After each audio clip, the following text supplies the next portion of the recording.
कोई ना कोई संबंध जरूर है, कुछ ना कुछ तो गड़बड़ जरूर है। बॉस, इतनी सुरक्षित कार होने के बावजूद इसकी हड्डियां कैसे टूटी ये पता चल गया। अच्छा सर, अमन के खून में से हमें एक ऐसा केमिकल मिला है जिससे एपिलेप्टिक फिट्स आते हैं, मिर्गी का दौरा। माय गॉड यार, अमन को तो ब्रिटल बोन डिजीज था। मिर्गी का दौरा आ जाके वो गिर जाता, उसकी हड्डियां टूट जाती, इसी की वजह से इसकी मौत हुई है। तो मतलब जिसने भी ये किया वो जानता था अमन के ब्रिटल बोन्स डिजीज के बारे में, और उसे बड़े चालाकी से उसका नाजायज फायदा उठाया। पहले उसने अमन की गाड़ी का कंप्यूटर हैक मदद करेगा। अरे सर, आप यहाँ कैसे? कोई काम था क्या? हाँ, ये मेरी असिस्टेंट रूही है। हेलो। इसे देखना था कि दवाइयाँ कैसे बनती हैं। देख सकते हैं? कैसी बात कर रहे हैं सर? आपको कैसे मना कर सकते हैं? आइए मैं दिखा देता हूँ आपको। एक काम कीजिए, आप मेरे साथ बॉस के यहाँ चलिए, रूही अपने आप देख लेगी। रूही तुम जाओ। मैं आप आइए। एक मिनट सर।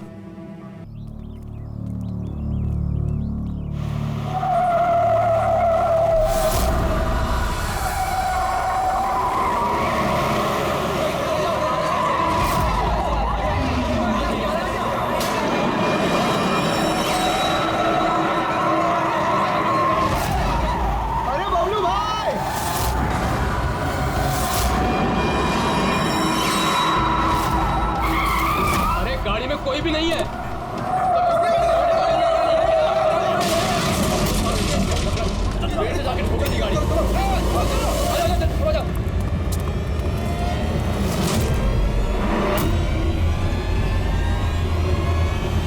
अरे बबलू भाई, अंदर तो देखो। अरे बबलू भाई, अंदर तो देखो। ड्राइवर नहीं है, गाड़ी अपने आप कैसे चल रही थी?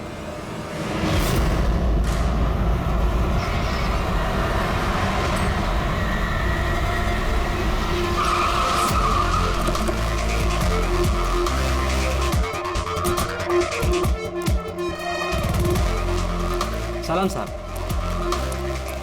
क्या बात है? एक्सीडेंट के केस में सीआईडी को बुलाया तुम लोगों ने? सर, मुझे लगा है नॉर्मल एक्सीडेंट नहीं है, इसीलिए। क्यों? ऐसा क्यों लग रहा? सर आइए, खुद ही देख लीजिए। आइए।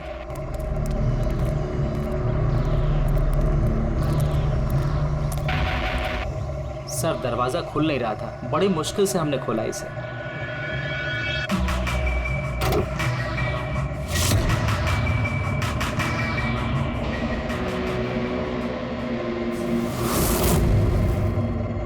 ये पहले किसने देखा?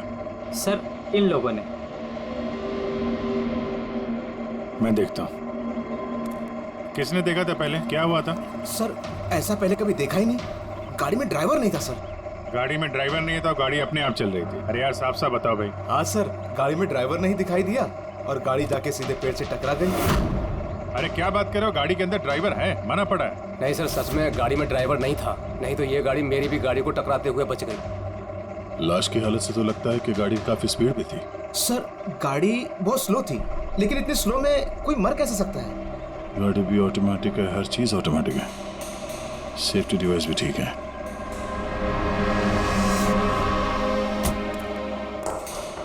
ये लोग तो बोल रहे हैं कि इन लोगों ने इसे ड्राइव करते हुए देखा ही नहीं।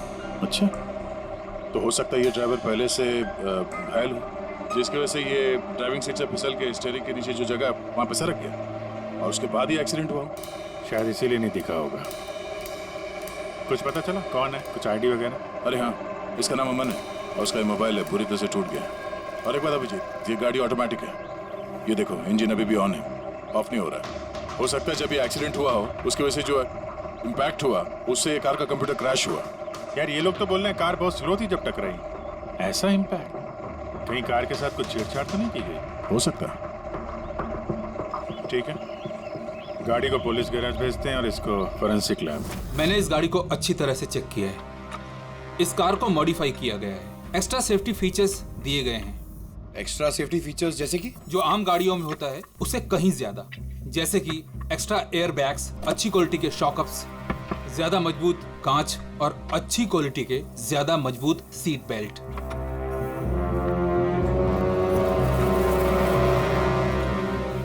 ये देखो, निकोटीन पैच। Nicotine patch? ये तो सिगरेट छोड़ने के काम में आता है ना। हम गाड़ी के सिस्टम को कंप्यूटर से लिंक कर सकते हैं? जी हाँ मैडम, 1 मिनट।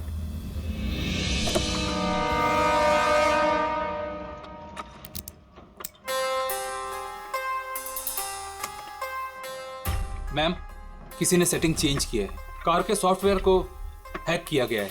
खिड़की के कांच से लेकर ब्रेक तक सब कुछ कोई और कंट्रोल कर रहा था। अगर सब कुछ कोई और कंट्रोल कर रहा था, फिर हादसे के बाद इंजन उसने बंद क्यों नहीं किया? टक्कर की वजह से कार का वायरलेस सिस्टम डैमेज हो गया था, इसलिए कार बंद नहीं हुई। गाड़ी को हैक किया गया? मतलब ये एक्सीडेंट नहीं, ये तो मर्डर है।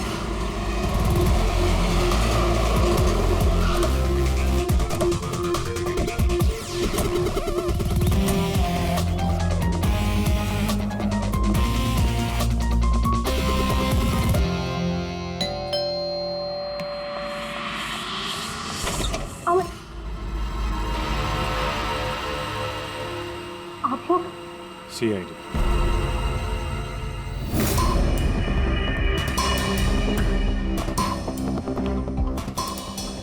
अरे इस आदमी पर कोई टैंकर चढ़ गया था क्या?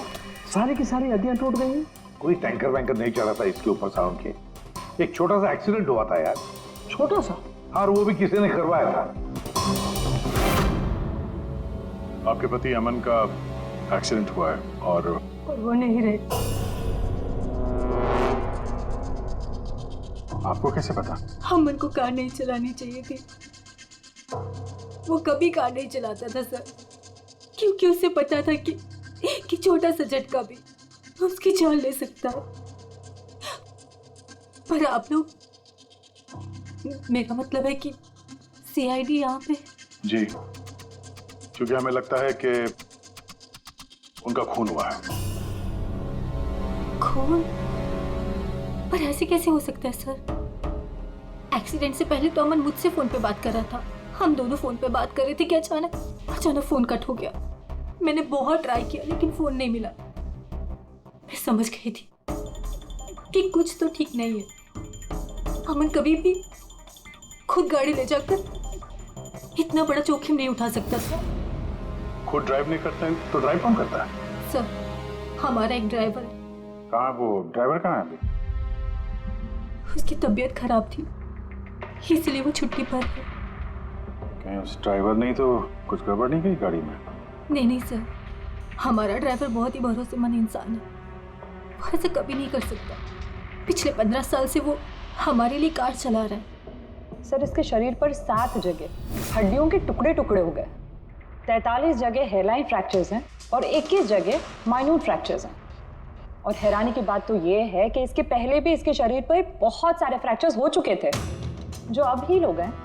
बस इन हड्डियों के टूटने की वजह से इसके शरीर के नाजुक अंग जैसे हार्ट, फेफड़े, ये सब डैमेज हो गए और मौत भी शायद इसी वजह से हुई है।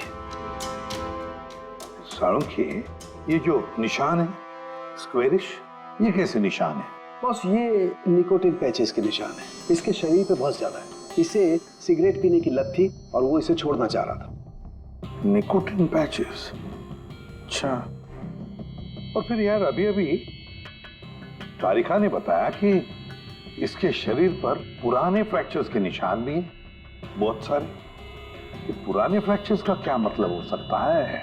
अमन को ड्राइविंग तो आती थी ना? हाँ सर। तो फिर जोखिम किस बात का? अमन मेरे या आपकी तरह नहीं था सर। छोटे से छोटा झटका भी उसकी जान ले सकता था। ड्राइविंग की वजह से उसकी जान को खतरा था। इसीलिए हमने कार में भी काफी मॉडिफिकेशंस करवाई थी और ड्राइवर को भी कहा था कि कार आराम से चलाए। छोटा झटका भी उसकी जान ले सकता था? क्या मतलब? क्या कुछ था उसको? कोई प्रॉब्लम थी? सर, अमन का शरीर कमजोर था, नाजुक था। यार तू क्या कर रहा है साळुंखे? अरे तू ये ऑस्टियोजेनेसिस इम्परफेक्ट है। ऑस्टियोजेनेसिस इम्परफेक्ट मतलब ब्रिटल बोन डिजीज? एग्जैक्टली, भंगुर अस्थि रोग। मतलब इसकी हड्डियां भंगुर हैं। और इसीलिए बॉस इसकी हड्डियों को अगर जरा सा भी झटका लगे तो चकनाचूर हो सकती है। 25 से ज्यादा बार उसके फ्रैक्चर्स हो चुके थे। हमेशा खतरा रहता था उस पे। मुझसे जितना हो सके मैं उसकी सुरक्षा का ख्याल रखती थी ताकि उसे कोई झटका ना लगे। घर में, कार में हमेशा उसकी सुरक्षा का ध्यान रखती थी। यहाँ तक कि जब अमन को पता चला कि सिगरेट पीने से हड्डियाँ कमजोर होती है तो अमन ने पूरी कोशिश की सिगरेट छोड़ने की। तभी इतने मामूली एक्सीडेंट से भी ये हाल हो गया था शरीर का। लेकिन वो अचानक गाड़ी लेके कहाँ गया था? सर मुझे नहीं पता, लेकिन जब वो अकेला गाड़ी लेकर चला गया तो मुझे उसकी बहुत चिंता हुई और मैंने अमन को फोन किया। हेलो अमन। या बेबी बोलो। अच्छा, तो तुम खुद ड्राइव कर रहे हो। तुम्हें पता है ना तुम्हारा ड्राइव करना कितना ज़्यादा खतरनाक है, लेकिन तुम मेरी बात सुनते तक नहीं। वैसे ऐसा कौन सा ज़रूरी काम था जिसके लिए तुम खुद गाड़ी लेकर निकल गए? ड्राइवर तक का वेट नहीं किया गया तुमसे। जरूरी था स्वीटहार्ट, लेकिन तुम परेशान मत हो, मैं गाड़ी आराम से ही चला रहा हूँ। अमन, मुझे ऐसा क्यों लग रहा है कि तुम मुझसे कुछ छुपा रहे हो? देखो सुप्रीति, मैं मानता हूँ कि मैं सारी बातें तुमसे शेयर नहीं कर पा रहा, लेकिन इसका मतलब ये नहीं कि तुम उल झेलुल बातें सोचने लग जाओ। है कुछ प्रॉब्लम्स, मैं उन्हें सॉल्व कर लूँ, फिर तुम्हें सब कुछ बता दूंगा। प्रॉब्लम्स? तुम अभी क्यों नहीं बता सकते मुझे? क्योंकि ये सब खतरनाक है, वो लोग बहुत खतरनाक हैं, मैं तुम्हें नहीं बता सकता। खतरनाक लोग? Oh no. अमन, हेलो। कौन सा प्रॉब्लम? और ये किन खतरनाक लोगों की बात कर रहे थे? वो कुछ पता है आपको? सर मैं कुछ नहीं जानती। अमन की किसी से कोई दुश्मनी, कोई बिजनेस राइवलरी वगैरह? इस बारे में मुझे कुछ भी पता नहीं, लेकिन हाँ, मयंक और नेहा आपकी शायद कुछ मदद कर सकते हैं। मयंक और नेहा? ये कौन है ये लोग? मयंक पेशे से एक वकील है और अमन का दोस्त भी, और नेहा अमन की सेक्रेटरी थी। अच्छा, ये मयंक का ऑफिस कहाँ है? अमन सर का खून? आप? मैं नेहा, अमन सर की सेक्रेटरी। लेकिन अमन की मौत तो एक्सीडेंट में हुई है ना? जी, मौत तो एक्सीडेंट में हुई है, लेकिन एक्सीडेंट अपने आप नहीं हुआ है। करिए बताइए कि आप दोनों मिस्टर अमन को कब से जानते हो? मतलब कब से काम कर रहे हो उनके साथ? सालों से। हम लोग साथ में काम ही नहीं करते थे, बल्कि बहुत अच्छे दोस्त भी थे। अमन की बीमारी की वजह से ज़्यादातर बिजनेस वगैरह मैं ही हैंडल करता था। और नेहा जी आप? सिर्फ मैं और मयंक सर ही तो थे, अमन सर का पूरा बिजनेस संभालते थे। वैसे बिजनेस क्या है उनका? इन्वेस्टमेंट का बिजनेस है। हम लोग अलग अलग कंपनीज में पैसे लगाते थे और जब वो कंपनीज में मुनाफा होने लगे तो अपना परसेंटेज वापस ले लेते थे। ऐसी 50 कंपनीज है जहाँ पर पैसे लगाए थे अमन में। किस तरह का कंपनीज में इन्वेस्ट करते थे? वैसे तो कई सारी कंपनीज में पैसे लगाए थे, लेकिन उनकी सबसे ज़्यादा दिलचस्पी 20-30 फार्मास्यूटिकल्स कंपनीज में थी। फार्मा कंपनी या दवाइयों की कंपनी? जी, ये कंपनीज बहुत नुकसान में चल रही थी, लेकिन आपको तो पता ही होगा अमन की बीमारी के बारे में। और ये कंपनीज उसी बीमारी का इलाज निकालने की कोशिश कर रही थी, और अमन का सपना था कि इस बीमारी का इलाज संभव हो जाएगा तो किसी और को वो तकलीफ नहीं उठानी पड़ेगी जो उसे थी। और सर अभी तो उन कंपनीज में फ़ायदा भी होना शुरू हो गया था। कोई दुश्मनी, किसी से कोई लड़ाई झगड़ा? नहीं सर, ऐसा तो कुछ नहीं था। अगर कुछ होता तो वो मुझे ज़रूर बताते थे। अमन की वाइफ का कहना है कि पिछले कुछ दिनों में वो परेशान लग रहा था। आपको जानती? परेशान तो थे, मगर मुझे कुछ बताया नहीं। मुझे लगा काम का प्रेशर होगा बस। आपने बताया था कि दवाइयों की कंपनी जो नुकसान में चल रही थी उनमें से कुछ को फायदा होने लगा था। सबको नहीं सर, शायद एक को। मुझे उसकी डिटेल चाहिए। जी, मुझे अकाउंट चेक करना होगा। ठीक है। और मुनाफे के अलावा कोई ऐसी बात जो आपको अलग लगी या फिर कुछ अजीब सी हो, वो भी बता दीजिएगा।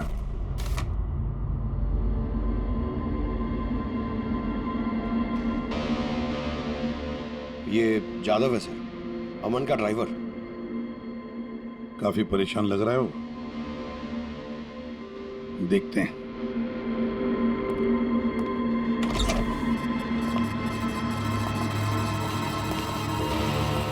जादव। जी सर। अमन के ड्राइवर है ना? जी सर। क्यों छुट्टी पर क्यों गए थे तुम? साहब बीमार हूँ और अमन सर ने मुझे खुद छुट्टी दिया था। मिस्टर अमन को तुम ही लेके जाते थे ना? जी मैडम, अमन सर मेरे साथ ही जाते थे, कभी वो कोई टैक्सी वगैरह नहीं लेते थे। तो फिर तुम तो हमें बता सकते हो कि अमन साहब कहाँ कहाँ जाते थे, है ना? जी जी। ये देखो जादव, ये जगह पर उनकी मौत हुई थी। अब ये जो रास्ता है ये कहाँ पर जाता है या फिर वो इस रास्ते पर कहाँ जा रहे थे, ये तुम्हें पता है? मुझे नहीं पता है। देखो, हमें पता है कि तुम इसके बारे में जानते हो। तुम्हारी भलाई इसी में है कि सीधे सीधे बता दो। जी मैडम। सुप्रीति मैडम से कुछ कहिएगा मत। वो सड़क के कुछ दूर पे एक मोटेल है, वहां हमेशा वो बार बार जाते थे। मोटेल में बार बार जाते थे? क्यों, इससे मिलने जाते थे? जी साहब, एक मैडम थी।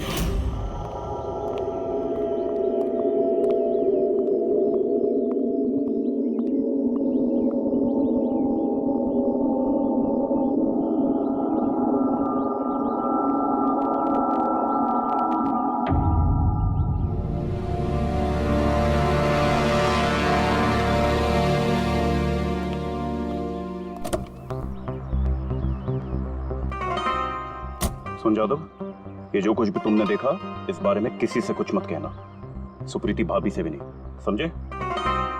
ओके? जी सर। मैडम थी, मतलब अमन का उस औरत के साथ चक्कर चल रहा था। जी छोटी मुंह बड़ी बात, साहब छुप छुप के उस मैडम से अगर मिलते थे तो इसका मतलब तो यही निकलता है।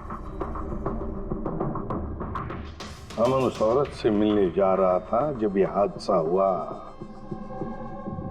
तो हो सकता है वो औरत अब भी वहीं पर हो, उसी मोटल में। चलकर मिलना पड़ेगा इस औरत से।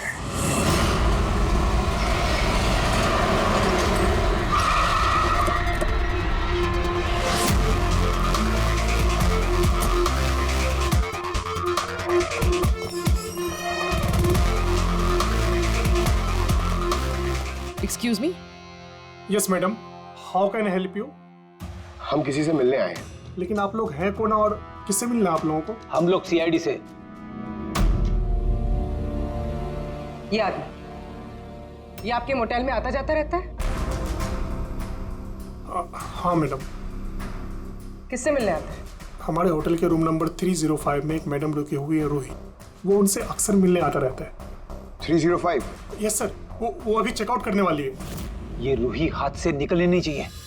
कहाँ से जाना है? सर यहाँ से लेफ्ट। पंकज, स्टेयरकेस से जाओ, हम दोनों लिफ्ट से जाते हैं।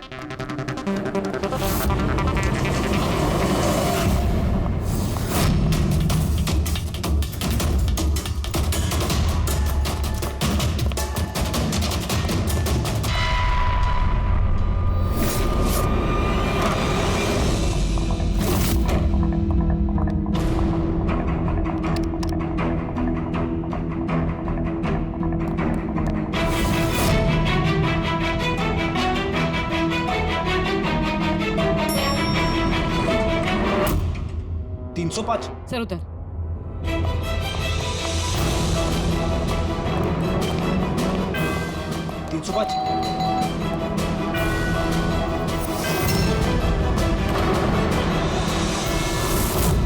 रूही? नो। ए, रुको! पूर्वी! रूही, मुझे मत मारो, प्लीज। रुको! रूही! रूही! रूही! रूही! रूही! रुको! रूही!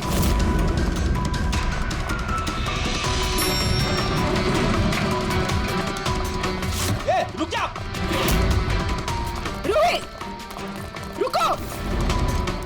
रुक जा! रूही! मार दो मुझे, लेकिन तुम लोग भी बच नहीं पाओगे। तुम लोगों का सच सबके सामने आ ही जाएगा। सच? कौन सा सच? मैं सब जान चुकी हूँ तुम लोगों के बारे में, सब जान चुकी हूँ। क्या बोल रही हो तुम? तुम्हें ऐसा क्यों लगता है कि हम तुम्हें मारेंगे? आओ। कौन सा सच? रूही, हम सीआईडी से। सीआईडी? चलो मान लिया रूही कि तुमने कुछ नहीं किया, लेकिन अगर तुमने कुछ नहीं किया तो वहां से भागी क्यों? मुझे लगा कि ये लोग मुझे मारने आए हैं। इसका मतलब कोई है जो तुम्हें मारना चाहता है? जी, वही लोग जिन्हें हम एक्सपोज करने वाले थे। उनके खिलाफ हमारे पास सारे सबूत थे। कौन लोग और कैसे सबूत? हाँ, बताओ।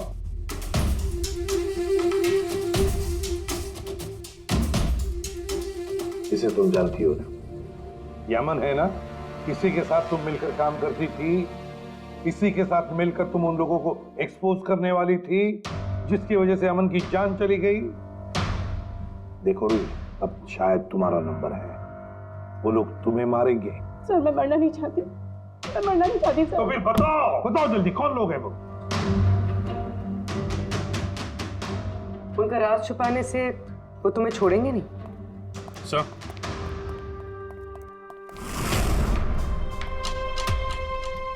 रूही, ये लो पानी पी लो, पियो।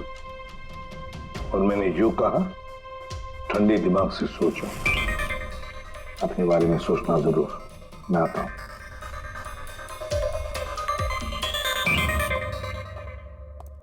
घबराई हुई है, डरी हुई है। लेकिन अब डरने की क्या जरूरत है सर? अब तो सीआईडी के पास है वो। लेकिन सर वो हम पे भरोसा नहीं कर पा रही, थोड़ा वक्त लगेगा। से जो अमन का वकील है मयांक, उससे क्या पता चला? सर अमन ने बहुत सारी दवाई की कंपनियों में पैसा लगाया था, लेकिन वो सब की सब घाटे में चल रही थी। एक कंपनी है जिसने अभी अभी फाइनली फायदा करना शुरू किया था, CRM फार्मास्यूटिकल। और सर ताजुब की बात यह है कि अमन ने पिछले हफ्ते ही इस कंपनी के साथ जितने भी डीलिंग्स है वो सब तोड़ दिए, और मैं भी इस बात से काफी हैरान था। वही तो समझ में नहीं आ रहा है कि इस अमन ने जब ये कंपनी लॉस में जा रही थी तब उसके साथ तो डील नहीं तोड़ा, और जब ये कंपनी प्रॉफिट कर रही है तब डील तोड़ने जा रहा है। और सर वो मयंक से कभी कोई बात छुपाता नहीं था, उसने ये बात मयंक को बताई भी नहीं। हाँ सर, मयंक ने उसका भरोसा तोड़ दिया होगा सर। आओ जरा रूही, CRM फार्मास्यूटिकल्स के साथ जो अमन की डील थी वो तुम्हारी वजह से कैंसिल हो गई है ना? वरना उसके पास ऐसी कोई वजह तो थी नहीं। अब सच सच बता दो कि डील तुमने क्यों तोड़वाई? क्योंकि उसने मेरे भाई का खून किया। भाई का खून? सर मैं जिस शहर से आई हूँ उस शहर में बहुत पोल्यूशन है। मेरे भाई को पोल्यूशन से बहुत एलर्जी थी, उसे सांस लेने में बहुत तकलीफ होती थी। वो तो सिर्फ दवाइयों पर ही जिंदा था। एक मिनट, और वो दवाइयाँ थी CRM फार्मास्यूटिकल कंपनी की, हैं? जी सर, और सबकी सब नकली थी। मेरे भाई के ऊपर कोई असर ही नहीं कर रही थी, और ये बात हमें बहुत लेट पता चली, और मेरे भाई की जान चली गई। तुम्हें कैसे पता चला कि वो दवाई नकली थी? सर मैं खुद एक प्राइवेट कंपनी में केमिस्ट थी। जब ये दवाइयाँ मेरे भाई पर असर ही नहीं कर रही थी तो मुझे शक हुआ कि क्या बात हो सकती है। तो मैंने उन दवाइयों को खुद से टेस्ट किया और मेरा शक बिल्कुल सही निकला। सारी दवाइयाँ नकली थी। नकली थी मतलब? सर हर एक दवाई एक खास केमिकल से बनती है, और जिस दवाई की मेरे भाई को जरूरत थी वो केमिकल तो उस दवाई में था ही नहीं, जिसकी वजह से वो दवा उस पर असर भी नहीं कर रही थी। और अमन इस कंपनी में एक इन्वेस्टर था। जी सर, इसलिए मैं उससे मिलने भी गई थी, लेकिन वहां जाके पता चला कि इसमें तो उसका हाथ है ही नहीं, और उसने मुझसे प्रॉमिस किया कि वो मेरी इससे। ज्यादा आगे मत जाना, आप यहीं तक देखना। आइए सर, मैं लेकर चलता हूँ। आप आइए। आइए सर।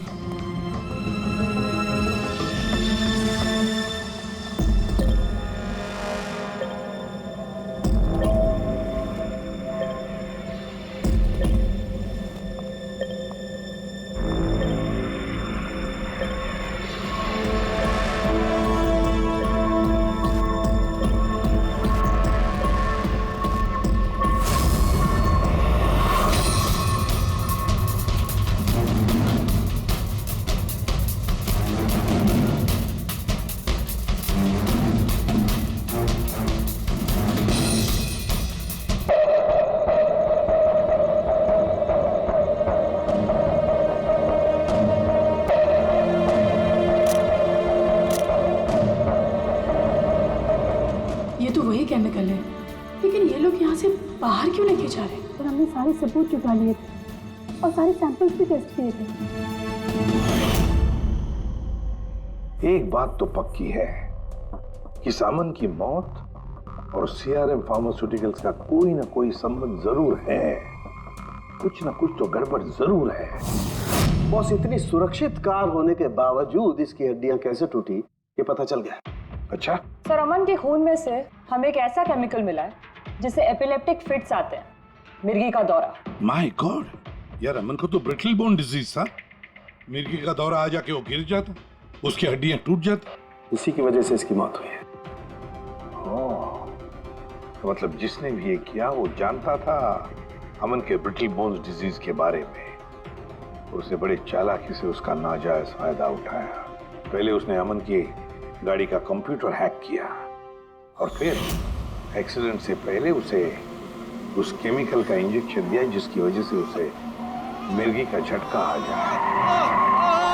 उसे मालूम था अमन किसी भी हालत में बच ही नहीं सकता। अगर मिर्गी का झटका आ जाता तो वो गिर जाता, जिसकी वजह से उसकी हड्डियां टूट जाती और वो मर जाता। अगर उसमें से भी बचता तो कार के एक्सीडेंट में से तो बच ही नहीं सकता था वो।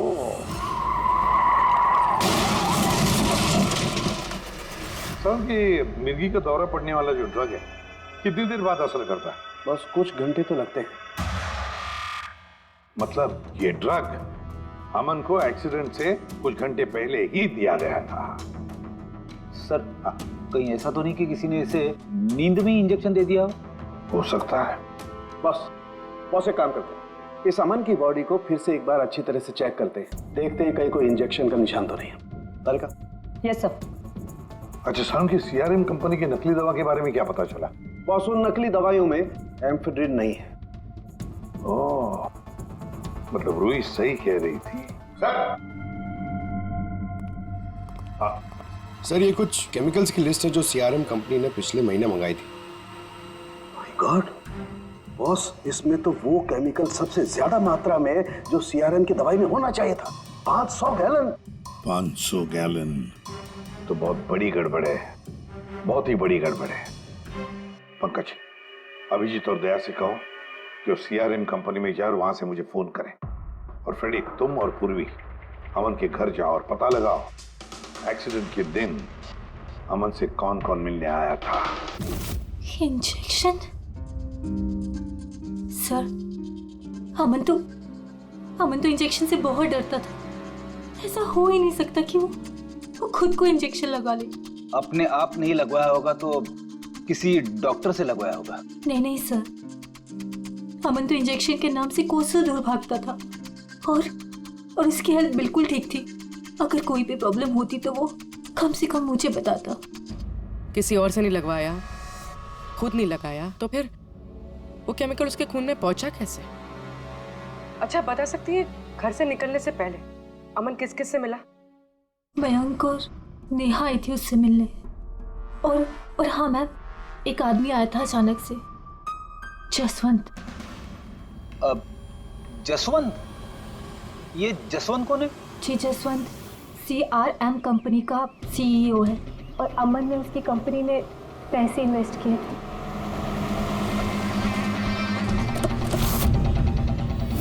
मिस्टर जसवंत, आप अमन के घर गए थे उससे मिलने के लिए उसके एक्सीडेंट के कुछ घंटे पहले? जी सर, मैं गया था लेकिन मिल नहीं पाया था। तो दरअसल उनकी वाइफ ने मुझे बताया कि वो सो रहे, तो मैंने सोचा वो शायद मुझे अवॉइड करना चाहते होंगे, तो मैं वापस चला आया। पापा, अमन ने हमारे साथ बिजनेस डील कैंसिल की, फिर भी आप उससे मिलने गए थे? जी बेटा, क्योंकि मैं उनको वापस लाना चाहता था सर। वो हमारी नई यूनिट के लिए बहुत जरूरी था। तो जसवंत जी, जब आप अमन से मिलने उसके घर गए तो वाइफ सुप्रीति के अलावा वहाँ कोई और भी था? मैं जब गया तब तो वहाँ कोई नहीं था, लेकिन हाँ, जब मैं वहाँ से निकला तो उनके लॉयर मिस्टर मयंक और सेक्रेटरी नेहा, वो दोनों जरूर उनके घर आए थे। अच्छा, ठीक है, thank you very much.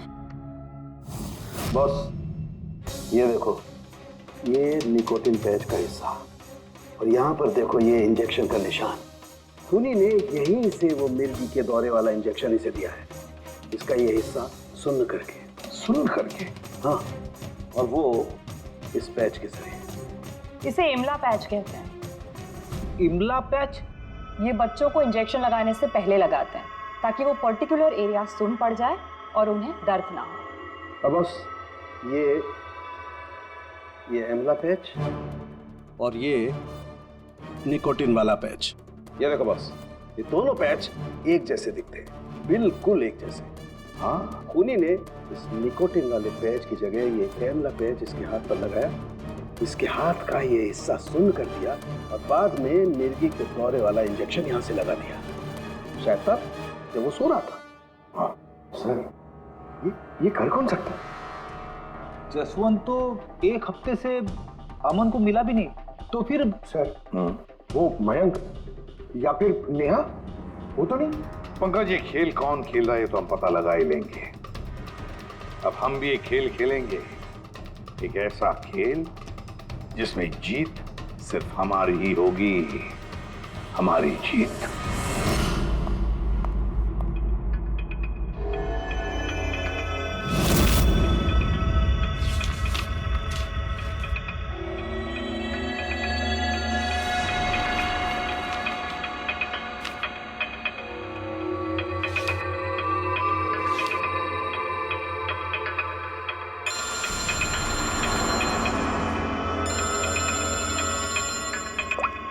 Hello, मेरा कुरियर तो तुम तक पहुंच गया होगा। कौन है तुम? और ये सब मुझे क्यों भेजा है?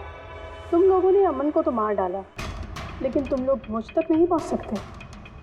अगर तुम लोग चाहते हो कि मैं अपना मुंह बंद रखूं, तो मुझे 5 करोड़ रुपए देने होंगे।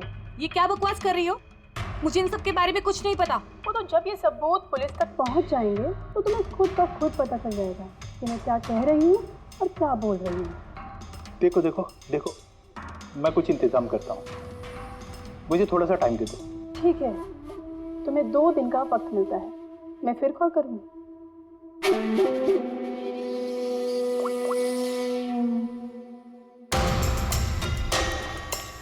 तो मास्टरमाइंड ये मयंक है।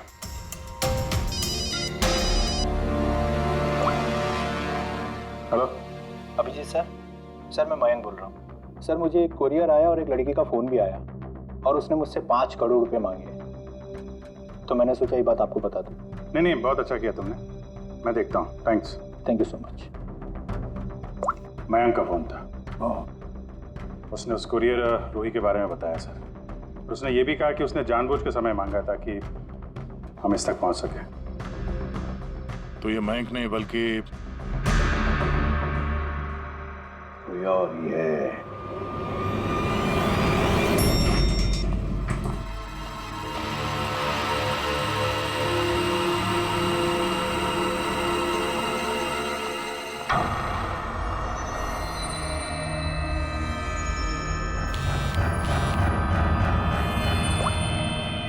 हाँ सर। पूरी इसने यहाँ पर नजर रखी है ना तुमने? हाँ सर, वो अभी अभी यहाँ से निकली है। कड़ी नजर रखना पूर्वी, बिल्कुल कड़ी नजर। अपनी नजरों से ओझल मत होने देना उसे। ये नेहा ही हमें उस खूनी तक पहुंचाएगी। सर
क्या हुआ? इतनी जल्दी में क्यों बुलाया? क्या है ये सब? ये सब क्या है? तुमने तो कहा था कि किसी को कुछ पता नहीं चलेगा। फिर हमारे बारे में ये लड़की सब कुछ कैसे जानती है? डोंट वरी बेबी, मैं सब संभाल लूंगा। मैं हूं ना, जैसे उस अमन को ठिकाना लगाया वैसे इस लड़की को भी ठिकाना लगा दूंगा। तुम टेंशन मत लो, ओके?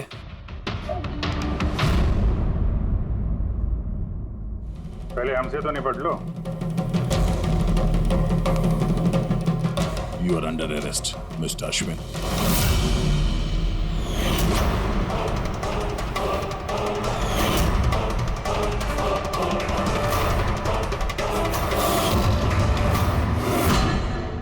अश्विन के पास तो वजह थी। तुमने अपने बॉस का खून क्यों किया? हम दोनों एक दूसरे से प्यार करते हैं। जब मुझे पता चला कि अमन सर सीआरएम फार्मास्यूटिकल की जांच कर रहे हैं, तो ये बात मैंने अश्विन को बता दी ताकि वो लोग अपनी गलतफहमियां दूर कर सके। लेकिन इसने तो अमन को ही दूर कर दिया। क्यों अश्विन? मैं जानता था कि अमन को कुछ समझाने का कोई फायदा नहीं होगा। वो तो हमें जेल भिजवा के ही रहता। तुमने मेरे भाई को मारा, अमन का खून किया और ना जाने कितने मासूमों की जान ली होगी तुमने अपनी इन नकली दवाइयों से। सच में बहुत घाटा हो रहा था, नुकसान पे नुकसान हो रहा था। डैड नहीं मानते, इसलिए उनको बिना बताए मैंने केमिकल्स को नॉर्थ इंडिया के प्लांट में बेचना शुरू कर दिया। उससे हम नशा बनाते थे, थोड़ा प्रॉफिट हो ही रहा था कि अमन ने सारा खेल बिगाड़ दिया। सिर्फ फायदे के लिए दवाइयों की जगह पे तुम ये जहर बनाने लगे थे, हाँ? मुझे कंपनी की हालत पता थी। मैंने अमन सर को अश्विन से मिलाया था ताकि वो कंपनी में इन्वेस्ट करके उसे डूबने में बचा सके। और अमन खुद को तुम लोगों से बचा नहीं पाया। ये सब कुछ मैंने अपने प्यार के लिए किया। मेरे अलावा कोई ये कर नहीं सकता था क्योंकि वो अपनी निकोटीन पैच मुझे से मंगाते थे।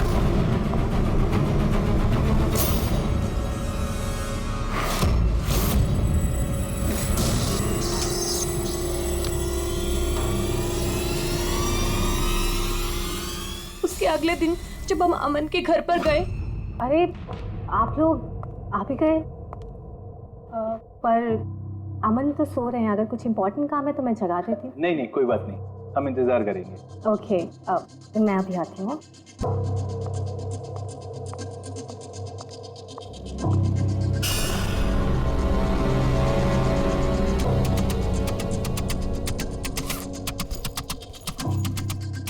मैम, मैं जरा वॉशरूम होकर आऊं?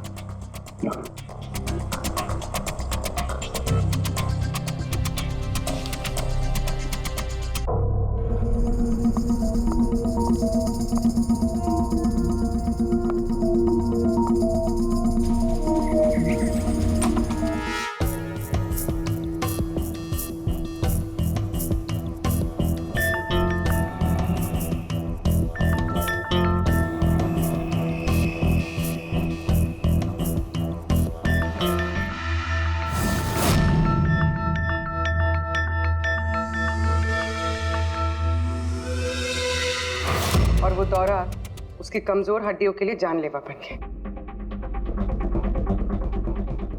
और तुम चीफ टेक्नोलॉजी ऑफिसर, तुमने रिमोट कंट्रोल से अमन के कार के कंप्यूटर को हैक कर दिया और उसका एक्सीडेंट करवाया। कमाल का दिमाग पाया तुम लोगों ने, कमाल का दिमाग। काश यही दिमाग किसी अच्छे कामों में इस्तेमाल करते तो देश का भला हो जाता, समाज का भला हो जाता। पर नहीं, तुम्हारे इस टेढ़े दिमाग ने दो मासूम लोगों की जानें ली और पता नहीं कितने सैकड़ों लोगों की मौतें हुई तुम्हारी इस गलत दवाइयों की वजह से। तुम्हें तो कड़ी से कड़ी सजा होगी, शायद फांसी होगी तुम्हें।